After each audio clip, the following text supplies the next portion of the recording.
বাংলাদেশ থেকে প্রায় 4000 কিলোমিটার দূরে দেশ ইরান।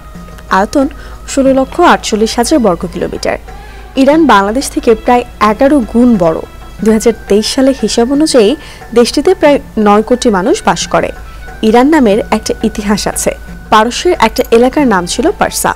পারসা অর্থ জ্ঞানীদের ভূমি। এই নাম থেকে বোঝা যায় যে একটা সময় সেখানে জ্ঞানী গুণীরা বসবাস করত। 1935 সালের আগ পর্যন্ত সারা বিশ্বে ইরান পারস্য নামেই পরিচিত ছিল।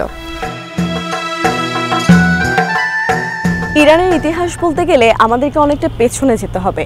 প্রত্নতাত্ত্বিক গবেষণা অনুযায়ী প্রায় 1 লক্ষ বছর আগে থেকেই ইরানে মানব সভ্যতার সূচনা হয়। আর ঠিক সে সময় থেকে ইরানে আরবদের আগ্রাসন সমগ্র পশ্চিম এশিয়াকে প্রভাবিত করেছিল। হযরত মুহাম্মদ সাল্লাল্লাহু আলাইহি সাল্লামের মদিনা জয়ের পর তার জন্মস্থান মক্কা আরব আন্দোলনের কেন্দ্রে পরিণত হয়। আরব মুসলিমরা ইরান এবং বাইজেন্টাইন অঞ্চল জয়ের মাধ্যমে এটিকে বিশ্ব আন্দোলনে পরিণত করেছিল।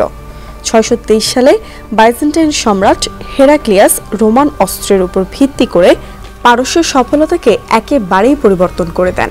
উদাহরণ হিসেবে বলতে গেলে হেরাক্লিয়াস 614 সালে জেরুজালেম ও 617 সালে চালসেডন দখল করে। আরব মুসলিমরা 636 খ্রিস্টাব্দে পারস্য সাসানীয় সাম্রাজ্যে আক্রমণ শুরু করে। 651 খ্রিস্টাব্দে সাসানীয় সাম্রাজ্যের পতন ঘটায়। বিংশ শতাব্দীর শুরুর দিকেও ইরানের রাজবংশের মাধ্যমে শাসন কার্য পরিচালনা করা হতো। 1979 সালের 11 ফেব্রুয়ারি গণ অভ্যুত্থানের মাধ্যমে রাজতন্ত্রের পতন ঘটে। সেই সময় থেকে ইরানে একটি ইসলামিক প্রজাতন্ত্র প্রতিষ্ঠিত হয়। রাজতন্ত্রের পতন ইরানিদের সামাজিকভাবেও একত্রিত করেছিল। এর আগে 1941 সালে তখনকার শাসক মোহাম্মদ রেজা শাহকে নির্বাসনে পাঠিয়ে তার ছেলে মোহাম্মদ রেজা পাহলভি সিংহাসনে বসেন। প্রায় 2 শতাব্দী ধরে ইরান আরব ইসলামিক সাম্রাজ্যের অধীনে ছিল।